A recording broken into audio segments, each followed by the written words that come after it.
eu quero saber do nosso convidado, que ele acha do governo, mas eu quero saber também disso, em função da capa de uma das revistas mais importantes, mais conhecidas do mundo, que é The Economist. Ai, que coisa! Oh, yeah. A The Economist, né? The Economist é uma revista muito importante dos Estados Unidos, que uma vez fez uma capa que era o Cristo Redentor disparando como um foguete. Não é britânica, The Economist? The Economist é britânico. Perdão. Teve uma capa que era o Cristo Redentor disparando, né? O Brasil dispara, cresce, né? Que era um momento do governo Lula de crescimento. Depois fez uma outra capa que era o Cristo Redentor caindo de cabeça, que era acho que no final do governo Dilma. Isso. Né? E agora dá essa capa com um editorial.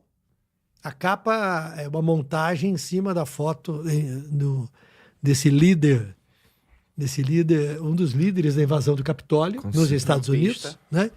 Deixa eu ver aqui, que eu acho que é o nome dele. É o Jacob Chansley, esse cara aí. Você sabe que o começo do texto é o seguinte: imagine um país onde um presidente polarizador perdeu sua tentativa de reeleição e se recusou a aceitar o resultado. Ele declarou a votação fraudada e usou as redes sociais para incitar seus apoiadores a se rebelarem. Eles o fizeram aos milhares atacando os prédios do governo. Então, a insurreição fracassou, o ex-presidente enfrentou uma investigação criminal e os promotores o levaram a julgamento. Isto é um sonho da esquerda americana. Mas na outra grande democracia das Américas, isto é uma realidade. Em 2 de setembro, o julgamento de Jair Bolsonaro, conhecido no exterior como Trump dos Trópicos, começará no Supremo Tribunal Federal.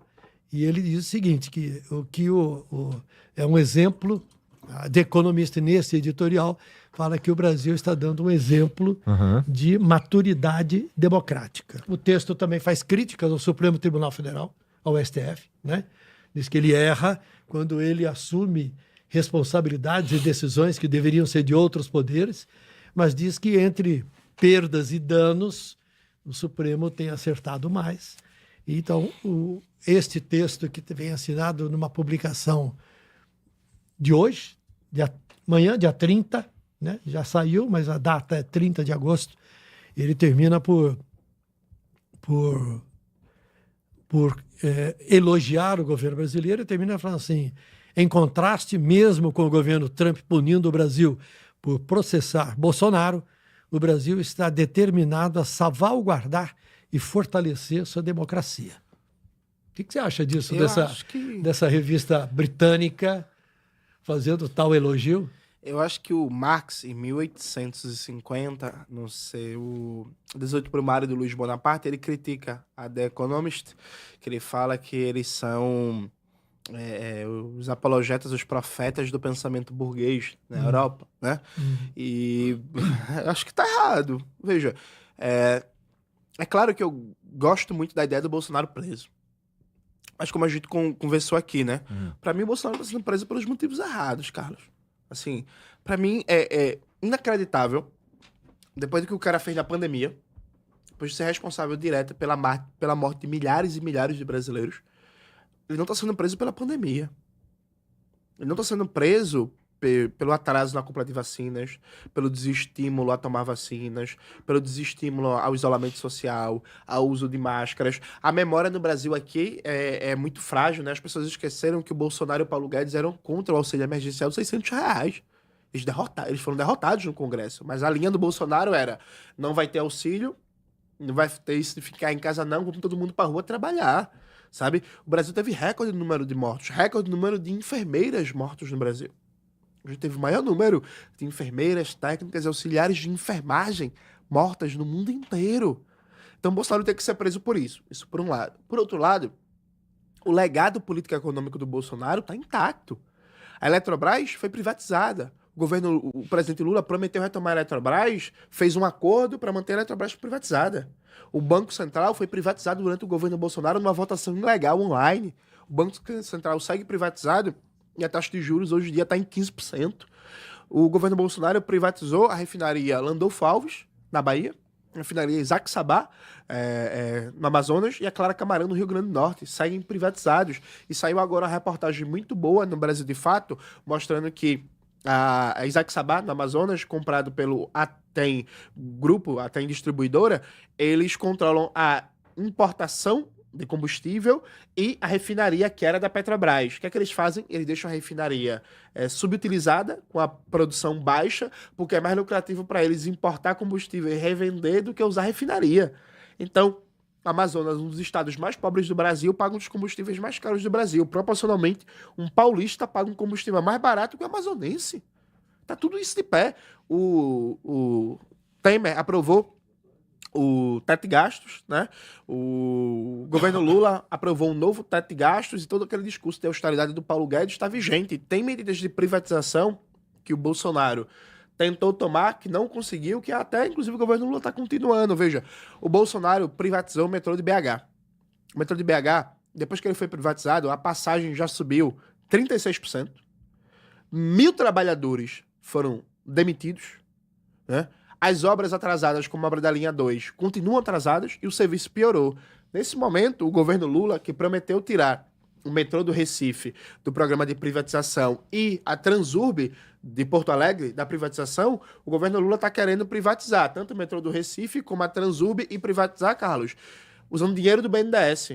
Então, assim, imagina, tu é um empresário, aí tu chega pro governo Lula e fala assim: eu quero comprar o metrô do Recife. E aí o governo Lula vai e fala assim: não, tranquilo, eu vou te dar 3 bilhões para tu comprar o metrô do Recife e investir no metrô. Oxente, qual é a pergunta? Qual é a pergunta óbvia que a gente faz? Vem cá, se tem 3 bilhões... Eu não entendo nada, mas acho que é bom. Parece bom. Se tem 3 bilhões disponível para dar para o empresário privado privatizar o metrô, por que esse dinheiro não está sendo investido agora no metrô do Recife, na Transurb em Porto Alegre, para requalificar, melhorar o serviço, comprar mais vagões e por aí vai? Então veja, o legado político-econômico do Bolsonaro está de pé. As Forças Armadas brasileiras, elas tiveram participação ativa no que foi o bolsonarismo, no que foi a tentativa do golpe do 8 de janeiro, que inclusive a gente conversou muito aqui na última vez que eu vim, e elas seguem intactas, né? Na última conversa, porque Igor não gosta desse negócio de entrevista. Na última conversa que a gente teve aqui, eu comentei, por exemplo, sobre o livro do meu amigo Pedro Maren, Aproximações Sucessivas, que faz uma análise dos militares durante o governo Bolsonaro e no começo do governo Lula. Veja, não foi feita nenhuma reforma dos militares depois deles participarem do genocídio que matou 700 mil brasileiros. Então, assim, o Haddad, inclusive, tem dias que o Haddad acorda, ele se olha no espelho e fala: espelho, espelho meu, quem é mais Paulo Guedes do que eu? Né? O Haddad defende uma política econômica que lembra a política do Paulo Guedes. Então, assim, eu vou comemorar quando o Bolsonaro... Eu já ouvi que o Haddad é o príncipe neoliberal do PT. Exatamente. E aí, veja, eu vou comemorar quando o Bolsonaro for preso? Vou. Mas, assim, é muito pouco, né? E aí, Carlos, eu acho que tem uma lição histórica. O grande Luiz Carlos Prestes, numa entrevista que ele deu pro Roda Viva, ele é perguntado, assim, isso anos 80, né? O que é que você acha da Nova República? Aí o Prestes fala: eu acho que não tem Nova República nenhuma. Porque os militares não foram punidos, os torturadores da ditadura não foram punidos, as forças de segurança estão aí do mesmo jeito como na época que atuavam na ditadura, o modelo econômico defendido pela ditadura é o mesmo. Então Prestes dizia: para mim não tem Nova República nenhuma. Acho que a lição do Prestes lá atrás é muito importante. Tanto Prestes como Florestan Fernandes e outras figuras destacavam o caráter de continuidade, né, da Nova República com a ditadura. Aí muita gente pensou: que exagero, né?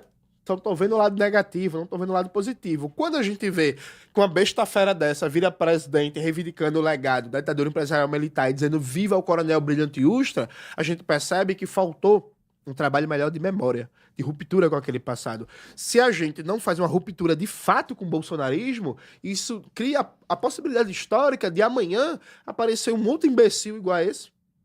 Sabe, um Tarcísio. Ou imagina, 2030, a disputa à presidência, eu e o Nicolas Ferreira. Vê que miséria. Nicolas Ferreira reivindicando um legado bolsonarista. Não tem condição, não. Então eu não fico feliz, não. E eu acho que, como sempre, a The Economist está errada.